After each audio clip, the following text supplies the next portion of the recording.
Re-Zero, Arc 8, Chapter 69, I Forgive You. As gauntlets of silver rang out, the torso and cranium of the undead standing in the way were pulverized. Inside the body of every undead there existed a core bug, and without piercing it, causing a fatal wound would be impossible, even if their head and heart were to be blown away. In that case, the best choice was to punch in a way so that the impact would spread throughout the whole body. How about this? Until now, he had been giving priority to swinging his fists with all of his strength and having them hit their targets, and he had not given much thought to the result that would be brought forth after they had landed. But he revised that way of thinking. The shockwave born from the impact of his fist, he imagined it propagating throughout the body of his opponent. By doing so, a change could be yielded in the way his fist was unleashed, and in the result it brought about. HK. With a shivering response from its back, the body of the struck undead was smashed to dust, lagging a moment behind the area that had been directly punched. It was proof that the impact had been transmitted throughout the entire body, and that the core bug had been killed. As to not relinquish that after having grasped it once, he engaged the swarm of countless undead with his fists. 1, 2, 3, the number of the shattered undead was rapidly increasing. Oi, brat.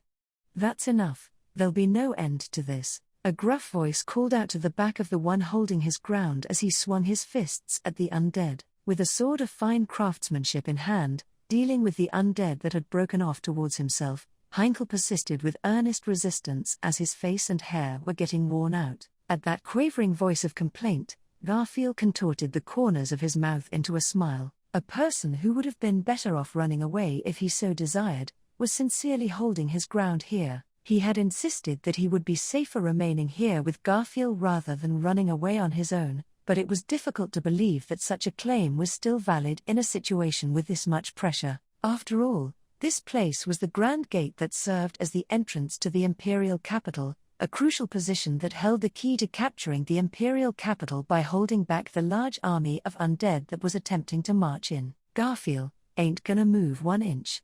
If I don't hold down this position, it'll get in the way of Captain's tactics. Hence, it was Garfield's duty to defend this place to the end by any means necessary. Striking his fists together before his chest, Garfield gave a reply brimming with motivation, to which Heinkel clicked his tongue.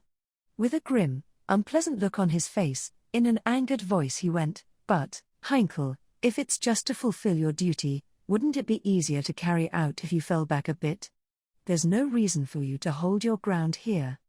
Just leave that dragon on its own." Having cut down an undead, what Heinkel pointed to with the raised tip of his sword, was the cloud dragon Mazoya, which had engaged in a battle to the death against Garfield, and was now lying on the ground. Mazoya was supposed to be on the side of the undead given its position, but the undead were unrelentingly directing their hostility towards the collapsed cloud dragon, and if neglected, the dragon's scales would likely be stained with blood. Garfield can't do that. Heinkel, why?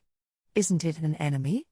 It'd be best to let them harm each other. Garfield, I don't want Captain to be disappointed in me. At Garfield's childish answer, Heinkel's expression stiffened as he found himself at a loss for words. But those were his true feelings, without any exaggeration. Even in this battle, Subaru desired to reduce casualties and bring them as close to zero as possible. Garfield, too, wished to assist in that. Besides, he still had yet to exchange any meaningful words with the cloud dragon Mazoya. That was why? Garfield, my amazing self ain't movin'. Bring it the fuck on, you zombie bastards. Fiercely roaring in a loud voice, the sound of Garfield's 2 gauntlets striking each other rang out. It would be best if the undead who heard that sound all gathered here, aiming for the living who was brimming with vitality. Garfield, exactly, that's fine by me. All of your strong fucks, come at my amazing self. After all, by holding out as much as he could, Garfield should have been able to make things even a little easier for the people precious to himself. Heinkel, there's something wrong with you. Distorting his expression, Heinkel listened to Garfield's war cry. As he did so, Heinkel did not notice the slight stirring of the fallen cloud dragon behind him. When affectionately lifted up from the bed, Madeline was convinced that this was the end. Because in Borleroy's chest as he stood, A painfully large hole had been opened up. It was the body of an undead. Madeline knew that a fatal wound would not simply prove fatal. However, from the fact that the wound was not repairing itself like it was immediately supposed to, she could sense Bolaroy's intentions. Madeline's darling, the person she loved, would now once and for all head to a place she would be unable to reach. Where even the child of the dragon that commanded the clouds could not reach, towards a place even further beyond the heavens above the clouds. Bolaroy, I'm real sorry, Madeline. As Bolaroy spoke with a kind expression, Madeline's eyes slightly widened. That expression of Bolaroy's, it overlapped with one he made in his lifetime, from before he had reunited with her as an undead. Of course, his eyes were still comprised of black with an auriferous hue looming within, and his complexion was still that of a pallid undead. Even so, for but a moment, it seemed as if the warmth of life dwelled within Bolaroy's gaze and voice. It was just like those many times when he would come to see Madeline at the summit of Mount Palzoa. The fact that she had not been the one to help him regain that warmth vexed her from the bottom of her heart. Madeline, HK. As her voice choked up due to her sense of powerlessness and worthlessness, Madeline's golden eyes began to fill with tears. As Madeline's eyes showed fragility despite being alive, Bolaroy, whose eyes housed definite strength despite being dead, while reflected in the irises that shared the same hue as his own. Bolaroy, until the very end of the end, I sure was quite the selfish guy. I had ended up using Madeline an awful lot with that selfishness of mine, determining the things he needed to do, and deciding that they would part ways. Bolaroy was currently standing by Madeline's side. This was his way of broaching that conversation. What would subsequently follow were Bolaroy's words of apology and gratitude. Madeline could tell, indeed, because she had been able to tell. Madeline, friggin', stop. Bolaroy, Madeline, apologizing, expressing gratitude, all those sorts of things, friggin' stop it. As the roots of her teeth trembled, and she forcibly evaporated the tears that had welled up in her eyes, Madeline appealed so. As half of her consciousness was still connected to the dragon husk, Madeline could not put strength into her limbs. But, bypassing that reason through sheer will, Madeline gripped the arm of Bolaroy, who was holding her up. His arm, the undead arm, was gripped tightly enough to cause cracks to form and shatter, but what she wished to convey through that was not anger or hatred. Only, it was the thoughts Madeline was harboring, and wished to convey. Madeline, if you're saying you're selfish, the most selfish thing that Bolaroy did was selfishly disappear all on your friggin' own. You selfishly showed up at this dragon's nest, selfishly became someone precious to this dragon, selfishly stopped showing up, selfishly died, and selfishly disappeared. And now, you're friggin' planning on selfishly disappearing again.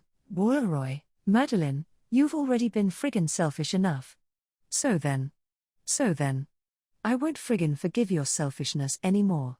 Instead of Bolaroy's gratitude or farewells, friggin' listen to what this dragon has to say. She was crushing his arm, however, Bolaroy had his eyes fixed on Madeline without saying a word. Staring back into Bolaroy's golden eyes with those of differing radiance yet identical hue, Madeline spoke. That was, Madeline, Bolaroy, you friggin' brought this dragon to the outside world. Bolaroy, HK. At Madeline's words, Bolaroy's eyes widened. Being told something utterly unexpected, Bolaroy was flummoxed. It was Madeline's first time seeing Bolaroy make such a face. Even if he was undead, she was happy that she could still see new sides of the person she loved. As if to sear all of that into her tenacious dragonkin body, Madeline continued. Madeline, this dragon, was brought outside. Bolaroy friggin' did that for this dragon. Bolaroy brought this dragon out below the sky. Bolaroy, Madeline, this dragon, hasn't been friggin' used or anything like that. The reason why this dragon was able to come down from the mountain like this, and is now able to talk to Bolaroy again like this, all of it is thanks to Bolaroy. If only she had been quicker to decide. She harbored a great many regrets of that sort. If only they had conversed and shared in each other's touch more. She harbored a great many lamentations of that sort. Even so, of the things she had decided, the things they had conversed on, and the times they had touched, she wished not to relinquish even an iota. Madeline, all of the things Bolaroy gave me. Borleroy, you friggin' brought this dragon to the outside world. She would not allow the time Borleroy had come to bid his thanks and farewell be used for such things. She did not want to use the scarce time she had left with Borleroy to listen to and deny such inconsequential things. If the total time they had remaining was 10 seconds, then in those 10 seconds, Madeline would. Madeline, I love you. Borleroy is this dragon's everything. There's absolutely friggin' nothing that I love more than Borleroy. Borleroy is this dragon's everything. Borleroy, Madeline, Madeline, Borleroy, Borleroy, Borleroy. HK, she would use the entirety of the remaining 10 seconds to tell the person she loved that she loved him. She wanted him to respond. She wanted him to want her. She wanted him to harbor the same amount of ardor as was dwelling within herself. Casting away all those complicated aspects of love, Madeline became an embodiment of feelings. Even if people disdained Borleroy's image, and even if Borleroy himself might desire that, Madeline would absolutely never let that happen. She did not want to let that happen. With her entire lifespan as a dragonkin, Madeline would hold Borleroy to Meglyph within her heart. Madeline, the lifetime of a dragonkin, is incomparably friggin' longer than a human's. Through that long amount of time, so long that it would seem like eternity when compared with a human's, Madeline would live while thinking of Borleroy, the man engraved in her soul. That he had left such an impact behind, she would convey to Borleroy to Meglyph. Borleroy, just what is it that you find pleasant 'bout me, I wonder? A guy like me, a man who's not worth falling in love with. Borleroy briefly spoke in a manner deriding himself, but Madeline did not respond with anything. Madeline was too busy pressing her forehead against his chest to express her feelings. The man who did not seem to understand his own charm, she would selfishly have him find the answer to that on his own. It seemed like Madeline's intentions had been communicated. Borleroy took a long, deep breath, and then, Borleroy, you won't be able to forget me even if I tell you to. Yeah, I understand that exceedingly well after all. That's why, I don't mind if you don't forget me. Only, Madeline, Borleroy, find happiness, Madeline. My beloved, darling dragon princess. For the first time in her life, Madeline was rejected outright by the person she loved. Borleroy, how about that, Your Excellency? Ain't my lil sis quite the big deal? Borleroy's voice, which had failed to conceal his meritorious sentiments, drew the attention of all present at the sight of the battery. Nay, not all of them. It was everyone except Medium. The courage of the woman holding down Vincent's yang sword-wielding hand towered above everyone else. If one thoughtlessly attempted to grasp the yang sword, they would burst into flames if they lacked the qualifications. It was an entreaty that ran adjacent to death. But then again, without going that far, Vincent likely would not have understood. While he understood that his life was the most vital thing to the Empire, this emperor was the one who had the least understanding of the value of his life within the Empire. Medium, so yeah. Medium, who did not follow along with everybody else, drew a barbarian sword from the back of her waist, and then skillfully struck the green radiance upon the pedestal Moguro's magic core, batting it off. Drawing a gentle arc as it gyrated, it fell into the grip of Borleroy's single upraised hand. Ascertaining its heat and weight, Borleroy looked at Vincent. Vincent had lowered the tip of the yang sword, and was facing Borleroy intently. Vincent, upon witnessing the pandemonium weaving its way through Vincent's sable eyes in that moment, Borleroy knew that this emperor needed Medium. In order to narrow down his options and make the best of his decisions, he needed someone who would prop him up, smiling by his side as they looked to the future. Albeit Borleroy, the one who had robbed him of Chaisha, bore no right to say so. Were it Chaisha gold, it would not have been strange for him to have even predicted the feelings of guilt harbored by the undead turned Borleroy. Wondering if he was indeed overthinking things, Borleroy made a wry smile. Borleroy, Medi, at Borleroy's call, Medium, having guessed his intention, trotted towards him. Into Medium's arms, Borleroy entrusted Madeline, whom he had been carrying in one arm this whole time. The precious dragonkin girl, who, while in a state of half-consciousness, had only continued to convey her love towards Borleroy. The girl, now asleep again, having worn herself out from crying, unto whom he had become an everlasting scar. Medium, Balabro, Bolaroy, what's up? Carefully receiving Madeline's body, Medium looked at Bolaroy from a close proximity. Then, with a face Bolaroy knew well, she gave a broad smile as bright as the sun. Medium, do your best, Bolaroy. Yeah, I'll give 'em hell. Just who would believe that the body of an undead was brimming with vitality? Receiving strength from that which nobody would believe, Bolaroy energetically turned his back. Then, mounting his beloved dragon, which had been waiting in the depths of the smashed-open battery, he patted its wings. That instant, the unleashed wind thrust Carillion up into the air, and it immediately began climbing to a high altitude, rapidly climbing by leaps and bounds. Bolaroy and Carillion vigorously approached the heavens present above the clouds. The voice of the wind disappeared. This was concentration, the sensation of flight engulfed by nothingness. Bolaroy, Carillion, not just the two of you. I am here. Bolaroy, that's right. Now this is quite rude of me. Tightly holding onto the magic core onto Moguro, and receiving that protest, Bolaroy wryly smiled. Having their name enlisted among the 9 divine generals as the Steelmen, contrary to their robotic appearance and manner of speech, Moguro was sincere, sympathetic, and dare say even amiable. Moguro, I am the meteor of the Empire. That is my purpose of creation. Bolaroy, purpose of creation. The words Moguro had used to explain their reasoning was ironically enough the same that Sphinx would use on occasion. In order to fulfill their respective purposes of creation, Sphinx would destroy the Empire, and Moguro would protect the Empire. And there he was, indecisively going back and forth, supporting each of them. Moguro, why did you betray us, Bolaroy? Bolaroy, Kuha. At the exceedingly straightforward query, Bolaroy chuckled at what could only be described as sheer Moguro-ness. That question could have been referring to his betrayal from before or after his death, but perhaps Moguro likely had not made a distinction between the two within themselves.